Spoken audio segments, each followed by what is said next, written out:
नमस्कार, मैं हूं अंजू पंकज। ओवरसीज पाकिस्तानियों के मामले की स्टैंडिंग कमेटी की एक रिपोर्ट के आने से पाकिस्तान में हड़कंप मच गया है। इस रिपोर्ट में चौंकाने वाला खुलासा ये हुआ है कि हज के नाम पर जाने वाले ज्यादातर लोग सऊदी अरब में जाकर भीख मांगते हैं और खाड़ी देशों में 90% भिखारी पाकिस्तानी हैं। ऐसे में क्या सच में ये माना जाए कि पाकिस्तान इतना कंगाल हो चुका है कि लोग खाड़ी के देशों में भीख मांगने को मजबूर है, या फिर इस खबर के पीछे की कहानी कुछ और है?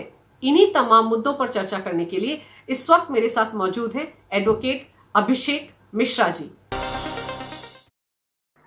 नमस्कार अभिषेक जी, बहुत बहुत स्वागत है आपका। धन्यवाद Anju ji, it's an absolute. बहुत अच्छा लगा, आपने मुझे निमंत्रण दिया अपने प्रोग्राम पे। थैंक यू सो मच, धन्यवाद। अभिषेक जी, ये बताइए कि हमारे पड़ोसी देश, ऐसा लगता है पाकिस्तान ने बहुत ज्यादा तरक्की कर ली है। पहले तो उनके सिर्फ प्रधानमंत्री और तमाम नेता ही भीख मांगने के लिए गल्फ कंट्रीज में जाते थे, अब तो वहां से गधों के बाद भिखारी भी एक्सपोर्ट हो रहे हैं। तो ये क्या चक्कर क्या है? देखिए, ये मामला उतना आसान है नहीं जितना क्लियर हो रहा है, क्योंकि देखिए इसके दो पॉसिबिलिटी। कोई भिखारी पाकिस्तान से तो भीख मांगने विदेश जा नहीं सकता, उसके पास इतने मीन्स ही नहीं होंगे कि आप अगर पाकिस्तान में भिखारी हैं, आप एयरप्लेन की टिकट लें, वीजा लें, उसके बाद विदेश में जाके भीख मांगे।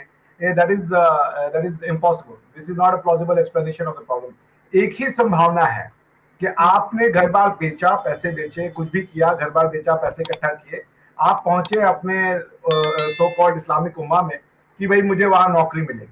बट वहां पे आपको वो जो इस्लामिक उम्मा का चूरन बेचा गया था इतने 70 साल तक, जिसके लिए आपने अपनी मातृभूमि के साथ गद्दारी की, आपको उसकी सच्चाई पता चल गई कि वहां पे कोई उम्मा नहीं मिलता, वहां पे कोई ये बिरादर और ये सब का वो नहीं है। जैसा रियल पॉलिटिक, आपको वहां पे कोई स्पेशल ट्रीटमेंट नहीं मिलेगा जो कि आपको यहाँ चाहिए। क्योंकि यहाँ पे आप मुसलमान बन गए हो तो आप दुनिया भर से सोचते हो कि वो तो अब दुनिया की हेडेक हो गई है, हमने तो अपना काम कर दिया, बाकी हमें झेलो तुम। हम जैसे सोचना चाहें, जैसे बोलना चाहें, उस रेशनैलिटी को तुम्हें एक्सप्लेन करना है, बिकॉज हमने बोल दिया दैट्स आवर जॉब। तो एक ही एक्सप्लेनेशन है कि आप गए वहां पे काम की तलाश में, आपको काम नहीं मिला, आप अपना स्किल नहीं बेच पाए, और अपने आप को सस्टेन करने के लिए आपको वहां भीख मांगना पड़ रहा है, क्योंकि आप घर नहीं आ सकते, आपने घर बार बेच दिए अपने। ठीक है ना? तो आप जिस सपने के साथ गए थे, जो सपना आपको 70 साल पहले या ये 19वीं शताब्दी से बेच रहे हैं आपको इस्लामिक उम्मा को, खासकर इंडियन सब कॉन्टिनेंट के मुस्लिम्स को, कि एक इस्लामिक उम्मा नाम की कोई एक बड़ी जबरदस्त चीज है और वो पता नहीं क्या है वहां पे। तो reality is now coming fourth. अब ये तो सामने आ रहा है, धीरे धीरे और सामने आएगा। इनको तो ये फेस करना है, ये भिखारी नहीं है, ये बेसिकली ये तो वहां की गवर्नमेंट इनको भिखारी कह रही है। बेसिकली उस गवर्नमेंट ने, यूएई ने इनको भिखारी बनाया। आप समझ रही है मेरी बात? बिकॉज कि तुमने उनको नौकरी नहीं दी, तभी तो वो भिखारी बना ना अपने आप को। अपनी पालन, अपना क्या कहते हैं उसको, अपनी लालन रोजी पालन रोटी बनाने के लिए। एग्जैक्टली। तो that's what the only explanation, कि वो लोग गए अपनी स्किल्स के साथ। कोई प्लम्बर बनने गया होगा, कोई इंजीनियर बनने गया होगा, कोई मेडिकल करने गया होगा, कोई नर्स बनने गया होगा, नहीं मिला उनको। पर वो घर नहीं आ सकते मुंह छुपा करके, कोई भी घर कैसे आ जाएगा सफलता के साथ? तो फिर भी वहां रहना है, वहां खाना है, वहां पे दिरहम है तो आपको मकान में रहना है उसका किराया देना है। वो तो पासपोर्ट भी रख लेते हैं आपको, क्योंकि वहां पे तो कफील सिस्टम चलता है। कफील मतलब in English it is sponsor. तो वो स्पॉन्सर के बिना आप जा नहीं सकते। स्पॉन्सर फर्स्ट चीज करता है वो आपकी वो रख लेता है passport, then they treat you like like subhumans if not inhumans. तो ठीक है, I mean now they should realize. धीरे धीरे आएगा सारा सच। अपनों को गाली दिया है, माँ का आंचल फाड़ा है, माँ की बदुआएं तो लगेगी ना। लेकिन अभिषेक जी, पाकिस्तान के ही एक सेनेटर हैं, उन्होंने ये खुलासा किया कि एक हवाई जहाज से करीब दर्जन भर लोगों को इसलिए उतारा गया क्योंकि वो वहां पर भीख मांगने के लिए जा रहे थे। तो उन्होंने तो ये खुलासा किया कि लोग जाते हैं, अपने रिश्तेदारों के घर पर रहते हैं और फिर भीख मांगने का काम करते हैं। तो एक बड़े सुनियोजित तरीके से ये रैकेट चल रहा है। जिसकी बात आप कर रहे हैं वो डिफरेंट बात है, लेकिन जिसकी बात पाकिस्तान के सेनेटर खुद कर रहे हैं वो अलग बात है। तो देखिए, अगर कोई दुनिया का एक ऐसा देश है जो भिखारी को, यानी बेगर को, या ये इस तरीके के बेगिंग बॉल को वो प्रोफेशन अगर आइडेंटिफाई करता है, अगर वो आप एक टैक्सेबल प्रोफेशन है, जैसे कि मेडिकल है, जर्नलिज्म है, लॉयरिंग है, तो फिर दैट्स ऑलराइट। आप उसको अगर बेगर को एक प्रोफेशनल मान रहे हो कि beggar is a professionalism, and it is acceptable part of our society. सारी दुनिया में बेगर का मतलब है impoverishment, no other means of income. तो आदमी भीख मांगने पर मजबूर होता है या इंसॉल्वेंट हो जाए।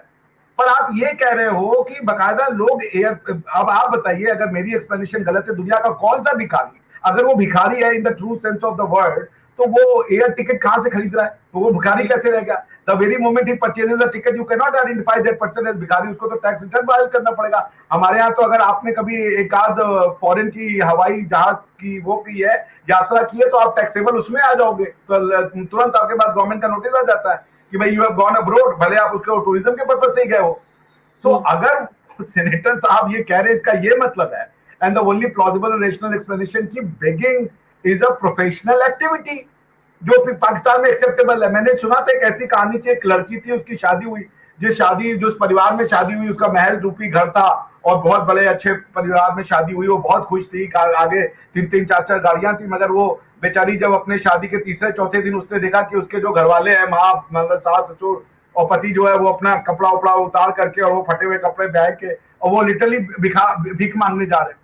अगर ये एक प्लॉजिबल एक्सप्लेनेशन है तो भाई ठीक है, तो मुझे मेरे हिसाब से अगर आप भिखारी कह रही हो तो मेरे मन में आ रहा है एक ऐसा व्यक्ति जो अर्न नहीं कर सकता, वो कमजोर है, वो नहीं मांग सकता, वो डिसेबल्ड है या ये है, जो एक नॉर्मल सेंस ऑफ भिखारी का वर्ड आ रहा है। मगर आपका भिखारी टिकट ले रहा है, कंट्री चूज कर रहा है, वो प्लेस चूज कर रहा है, उसके बाद रेजिडेंस परमिट हो रही है उसको, क्योंकि ऐसे नहीं मिल जाता आपको रेजिडेंस परमिट। वीजा मिलने से कुछ नहीं होता, वीजा भी कई तरीके का होता है, टूरिस्ट वीजा होता है, आपका पिलग्रिमेज वीजा होता है, इन सबका एक ड्यूरेशन या इसकी जिसे कहते हैं मियाद होती है। अब जैसे मैं जब सिंगापुर में जॉब कर रहा था एज अ यंग लॉयर, तो वहां पे जब हम लोग ऑन वीकेंड जब हम वो करने जाते थे दोस्तों के साथ जस्ट टू चिल आउट, तो देयर वाज एन एरिया जहां पे आपको ना सारी ये इस तरीके की एक्टिविटीज मिलती हैं जो which can not be called legal activity, legitimate activity. तो वो क्या होता था कि वो टूरिस्ट वीजा पे आसपास के कंट्रीज की वो जो लड़कियां आती थी and they used to involve themselves into sex trafficking, ठीक है ना। वो आती ही पर्पस से थी, 2-3 महीने का टूरिस्ट वीजा लेंगी, वहां पे 2-3 महीना रहेंगी, they will inter into this flash trade, पैसे कमाएंगी, वापस चली जाएंगी, फिर उसके एक महीने बाद वीजा लेकर के आ जाएंगी। अगर ये एक्टिविटी चल रही है तो ये भिखारी नहीं है, ये ह्यूमन ट्रैफिकिंग का मैटर है, इट्स अ बिग इशू। आप इसको भिखारी कह के अंडर द कारपेट नहीं कर सकते, बिकॉज अगर रैकेट है, ह्यूमन ट्रैफिकिंग हो रही है, उसको लेजिटिमाइज कर रहा है कोई सीनेटर और आप उसको कंट्रोल नहीं कर पा रहे हो, तो you are dealing with something very serious जिसको आप समझ ही नहीं पा रहे हो कि प्रॉब्लम क्या है। जी। लेकिन पाकिस्तान एक ऐसा देश है अभिषेक जी, जहां पर बड़ी अजीबोगरीब हरकतें होती हैं। हमने सुना था ना कुछ दिन पहले कि पाकिस्तान अपने यहाँ जो गधे हैं, बड़ी कुछ खास नस्ल के गधे होते हैं, उनको एक्सपोर्ट करने वाला है, चाइना को एक्सपोर्ट करने वाला है ताकि पैसा मिले। मतलब इतनी मारा मारी वहां पैसे के लिए मची हुई है। तो अगर ये खबर आती है कि पाकिस्तान के बहुत से लोग खाड़ी के देशों में जाकर, गल्फ कंट्रीज में जाकर, सऊदी अरब में जाकर भीख मांगते हैं, तो हैरानी भी नहीं होती है? क्योंकि अगर ये बड़े सोचे समझे तरीके के साथ हो रहा है तो फिर तो उनको लाने ले जाने का काम भी कोई और ही कर रहा होगा। और वैसे भी जद्दा या जहां पर उमरा के लिए जाते हैं वहां पर तो वीजा चाहिए होता है। पाकिस्तान के साथ तो उनका कुछ खास बंदोबस्त है कि ज्यादा तामझाम भी नहीं चाहिए, क्योंकि वो वहां आते हैं, उमरा के लिए आते हैं। तो हो सकता है कि इसकी आड़ में एक बहुत बड़ा खेल पाकिस्तान के लोग ही खेल रहे हो जो वहां पर वेल सेटल्ड हो। बिल्कुल, देखिए पाकिस्तान के लोगों का साइक समझिए, उनका जो साइक बनाया जाता है, once you are a Pakistani, what makes you Pakistani. Pakistan कोई नेचुरल कंस्ट्रक्ट नहीं है, नेचुरल फिनोमिना नहीं है। पाकिस्तानी होना आउट एंड आउट एक आर्टिफिशियल कंस्ट्रक्ट है, एक मैन मेड इवेंट है, एंथ्रोपोजेनिक इवेंट है। जैसे हम आप इंडियन है बाय डिफॉल्ट, हमारे आपको कोई स्पेशल स्कूलिंग नहीं दी गई, जो नॉर्मल बच्चे स्कूल में पढ़ते हैं वो वही क्लास में पढ़ के हम एक वो बन गया है जिसे हम इंडियन कहते हैं। हमें अपनी हमें आपको तो अपनी संस्कृति का एस नहीं पता, बिकॉज हमारे एजुकेशन सिस्टम ने तो कंप्लीटली इंडिया की संस्कृति को काट करके यूके से जोड़ दिया, या तो किसी ने अरब से जोड़ने की कोशिश की है। एटलीस्ट लॉ में तो उसको जाके लैटिन अमेरिका से जोड़ दिया। As a lawyer when I understand कि हो क्या रहा है इस इंडिया में, कि आप लॉ के क्लास में, लीगल रिसर्च में लैटिन मैगजीन पढ़ाते हो, कितने बच्चों को लैटिन का एल पता होता है कि लैटिन है क्या ये नहीं पता है, और वो जाके लैटिन मैगजीन सीख रहा है। I mean the problem is कि पाकिस्तानी एक आर्टिफिशियल कंस्ट्रक्ट है। पाकिस्तानी जब आप बनाते हैं लोगों को ना, तो उसको ये बताते हैं कि आप कौन नहीं हो। There is nothing positive about Pakistan, everything is negative about Pakistan. आप कौन नहीं हो, आप कौन हो ये कोई नहीं बताएगा, क्योंकि अगर आप ये बोल रहे हो कि पाकिस्तानी का मतलब ला इलाहा इल्लल्लाह, तो आप सऊदी हो गए, ठीक है ना। उस हिसाब से तो आप फिर मलय हो गए, उस हिसाब से आप फिर अरब हो गए, अरब तो आपको अपने मुंह नहीं लगाते। सो पाकिस्तानी होने का मतलब उनको ये पता है कि होली नहीं खेलना पाकिस्तानी है, दीपावली नहीं मनाना पाकिस्तानी है, राम को, प्रभु श्री राम को अपना न मानना पाकिस्तानी है, भारत की तबाही के सपने देखना पाकिस्तानी है, बीफ खाना पाकिस्तानी है। आप समझ लिए, दीज आर जिसे कहते हैं निगेटिव डेफिनेशन, वो उसको पाकिस्तानी कहते हैं। बाकी आप उनसे पूछिए नेशन स्टेट, आपने कहा वो देश है, मेरे हिसाब से पाकिस्तान कोई देश नहीं है। बिकॉज पाकिस्तान की जो आप कॉन्स्टिट्यूशन पढ़िए वो तो एक रिलीजियस क्या कह लीजिए सिस्टम को आइडेंटिफाई करता है, बस और कुछ नहीं करता। वो ये कहता है कि हमारा सब कुछ जो है वो होली कुरान और होली सुनना, इससे ज्यादा उसकी कोई अहमियत नहीं है। ये देश तो कतई नहीं है ना, देश का मतलब होता है राष्ट्र। यहाँ राष्ट्र नहीं है, इनकी कोई परंपरा नहीं है, ये ढूंढ रहे हैं, कहते मुगल है लेकिन भाषा अरबी चाहते हैं, इस्लाम इनका टर्किश है, इनका हीरो मुगल है, प्यार इनको खालिस्तानियों से है, सिख मुगल और सिख की आइडेंटिटी ही मुगलों से लड़ने पे है, ये सिखों के लिए मरे जा रहे हैं और अपने सरनेम के आगे मुगल लगाते हैं। इतनी कॉन्फ्लिक्टेड सोसाइटी आपको कहीं नहीं मिलेगी वो, और ये देखने में भी असमर्थ है। तुम सिख, अगर तुम खालिस्तान का तुम फेवर कर रहे हो और उसके बाद कह रहे हो कि तुम्हारा मेन प्यार औरंगजेब है और मुगल है और ये ताजमहल है और ये लाल किला है, तो भाई तुम किसी सिख से पूछो, उसकी आइडेंटिटी का जो धुरी है, जो सेंटर है, वो है मुगलों से लड़ाई। उसके अलावा तो वो किसी चीज को ज्यादा ग्लोरीफाई करते नहीं है, बिकॉज बाकी सब तो फिर वो रहे तो यहीं पे रहे थे। गुरु नानक देव महाराज जी के आने से पहले तो सब इंडियन ही थे यहाँ पे, एक ही जो मतलब जो सेक्ट फॉलो हो रहा होगा हिंदुइज्म का या जैनिज्म का, ऐसे फॉलो हो रहा होगा। तो पॉइंट ये है कि अजीब सोसाइटी, इनको क्या कहें, अब ये गधे बेच रहे हैं, क्या बेच रहे हैं, चाहे ये अपने आप को इंडियन नहीं कहलाने के लिए ये खुद को बेच रहे हैं। गधे बेचना is a very small thing. इन्होंने कराची पोर्ट बेच दिया, इन्होंने ग्वादर पोर्ट बेच दिया, इन्होंने शासकाम वैली से लेकर के पूरा जो सिपेट का बेल्ट है वो बेच दिया, इन्होंने आत्मा बेच दी, इन्होंने अपनी इतिहास बेच दिया, इन्होंने अपनी ट्रेडिशन बेच दी, इन्होंने अपनी भाषा बेच दी, इन्होंने सब कुछ जो नेचुरल था वो बेच दिया। आप कॉन्स्टिट्यूशन ऑफ पाकिस्तान पढ़े, उसका वो कहता है हम अरबी को लिंगुआ फ्रांका बनाएंगे। ये पहली ऐसी बात है। ये तो वो बात हो गई कि जो इंडियन क्रिश्चियन है उसको कोई या तो हम अरमेनिक सिखाएंगे या तो लैटिन सिखाएंगे। अरे भाई क्यों सिखाओगे? तो आप अगर अरबी सिखाओगे नेचुरली तो वो नहीं सीखेगा, तो पहले कुछ डिलीट करोगे फिर निगेटिव काम करोगे। पहले तो एग्जिस्टिंग भाषा को हटाओ तुम, फिर जाकर के तुम कोई नई भाषा, और वो तुम्हारा कॉन्स्टिट्यूशनल विजन है। ये कॉन्स्टिट्यूशनल विजन है कि जो पाकिस्तानी होगा वो अरेबिक लैंग्वेज जानेगा, तो आप पाकिस्तानी हो। सो अंजू जी, आप अगर चीजों को पढ़ें और अगर आपके पास ऑब्जेक्टिव एनालिसिस की थोड़ी सी भी जैसे कह लीजिए स्किल है, तो आपको दिखने लगता है कि ये हो क्या, और इसका अंत भी आपको दिखने लगता है कि मेरा तो एक ही मानना है, जो ये कर रहे हैं उस पे उनको करने दीजिए। इतनी वो बातें बोलते ना, एक स्टेटमेंट के बाद उनका पांचवा स्टेटमेंट को अगर आप टैली करने जाइएगा ना, उसमें आपको वो दिख जाएगा, जिसे कह लीजिए कॉन्ट्राडिक्शन। आपको सिर्फ उन दोनों को उनके सामने प्रस्तुत कर देना है कि आप ये भी कह रहे हो, आप ये भी कह रहे हो। आप समझ, जैसे मैं अभी एक शो में था, आपको एक लास्ट सेंटेंस बोल के, मेरी एक बहन थी वहां पे बोल रही थी कि हमारे एक गुरुजी ने कहा है कि जो अपने आप को मुसलमान कह दे बस उसको मान लो, और वो उसके अल्लाह के बीच में। तो वो ये भी कह रही थी कुछ मदरसे ऐसे हैं जो मुसलमान नहीं है, वो तो मुसलमान का रूप धारण किए हुए। ये दोनों कैसे चलेगा? अगर वो कह रहा है कि मैं मुसलमान हूं, मैं मदरसे चलो, फिर तो मानो तुम उसको कि वो मुसलमान है, वो मदरसे चला रहा है। इस तरीके के दोनों स्टेटमेंट एक साथ तो कोई एग्जिस्ट नहीं कर सकते ना, वन नलिफाइज द अदर। कि अगर वो बहरूपिया है, यानी कि वो प्रिटेंड कर रहा है टू बी मुस्लिम, तो यानी कि वो जो क्लेम कर रहा है मुसलमान होने का, आप उसको मुसलमान नहीं मान रहे हो। फिर कह रहे हो अहमदिया को मुसलमान मानने को तैयार नहीं हो, कह रहे हो कि जो मुसलमान कह रहे हो उसको मुसलमान मान लो। तो इस तरीके की अजीब अजीब स्टेटमेंट है। आप क्या बोलिएगा? देखिए, एनालिसिस का मतलब है कुछ एक अंडरलाइन प्रिंसिपल हो, उसको तुम डेवलप करो।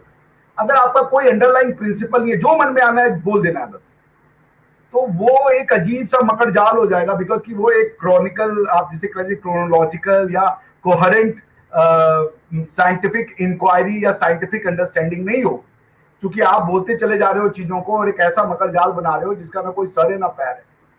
आप समझ गए? So this is what it is. तो वो गधे बेचेंगे, अभी वो क्या क्या वो सब बेच दिया, मैंने आपको बता दिया, they have sold everything. Pakistani team को देख लीजिए, हिंदुस्तान आए हैं मैच खेलने के लिए, लेकिन उनका सारा ध्यान खाने पर है कि उनको बीफ मिलेगा या नहीं। पाकिस्तान, मैंने कहा पाकिस्तान में होने का मतलब I am not an Indian. तो पाकिस्तानी का ये कि हमें कुछ मत को, हमारा दिल टूटता है, लेकिन ये मेरा हक है कि तुम्हारा दिल हम तोड़े। हम तुम्हारे कल्चर का सम्मान नहीं करेंगे। उनको इंडिया में आके गाय खाना है, ठीक है ना, वो और भी कुछ मांग सकते थे। तुम अगर अपने आप को मुगल कहते हो, मैं तो मिडिल ईस्ट में रह चुका हूं, अरे सॉरी सेंट्रल एशिया में रह चुका हूं, मेरे इजराइल में भी रहा मैं, सेंट्रल एशिया में मैंने आज तक नहीं देखा कोई ऐसा मुगल है जो गाय घोड़ा ना खाता हो।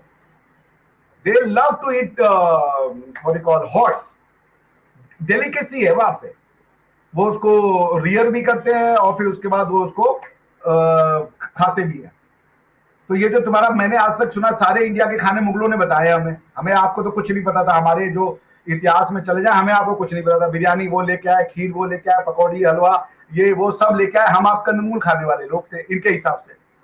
और मैं जब सेंट्रल एशिया में गया तो मुझे वहां वैसा कोई फूड नहीं दिखा, मुझे तो स्पाइसेस ही नहीं दिखे।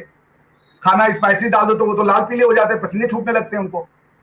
और तुम कह रहे हो कि उन्होंने हमें ये सिखाई है। और कौन सा ऐसा मुगल है जो मुगलई डिश बिना घोड़े के हो रहा है, मुझे ये बता दीजिए आप। मतलब झूठ और कंस्ट्रक्शन की कोई सीमा होती। तो वही मैं कह रहा हूं, तुम मुगलों का अपने आप को वंशज बताते हो, अरबों का वंशज नहीं बताते पाकिस्तानी। पाकिस्तानियों का इस्लाम तुर्किश इस्लाम है, अरबिक इस्लाम नहीं है इनका। तो ये तुर्कों को जब अपना बाप बताते हैं तो होता यह है कि ये अरबों का भी दिल तोड़ते हैं, क्योंकि जितना तैमूर लंग ने यहां पे लोगों को मारा उतना ही अरबों को भी मारा है उसने।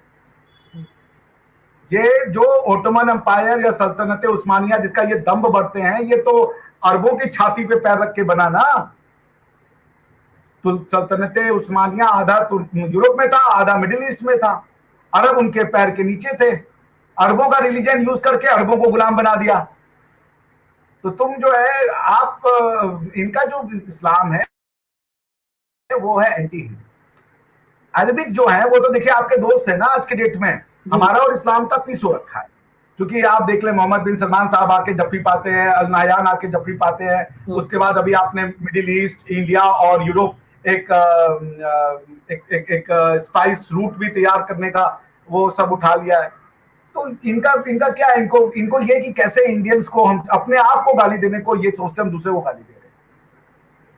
अब जो तक्षशिला की रिस्पेक्ट ना करे, मोहनजोदाड़ो की रिस्पेक्ट ना करे, जो अपनी हिस्ट्री की रिस्पेक्ट ना करे, अपनी भाषा की रिस्पेक्ट ना करे, आप उनसे उम्मीद करती है वो हमारी आपकी रिस्पेक्ट करेंगे। पंजाबी की रिस्पेक्ट नहीं करते, ये पंजाबी हैं, ये अपनी भाषा की रिस्पेक्ट नहीं करते, अपने बच्चों को अपनी भाषा नहीं पाते। तो ये आप उनसे ये उम्मीद रख रही हैं अंजू जी, ये हमारी रिस्पेक्ट करेंगे?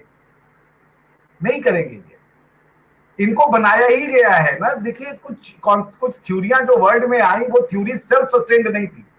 जैसे सत्य क्या है, मेरा ये मानना है कि जैसे वेद भी इंसान ने लिखा, कुरान, बाइबल सब इंसानों ने लिखा। अब उसमें कुछ थ्योरी ये आई है, वो कह रही है बाकी को गलत करो तो हम सच साबित होंगे।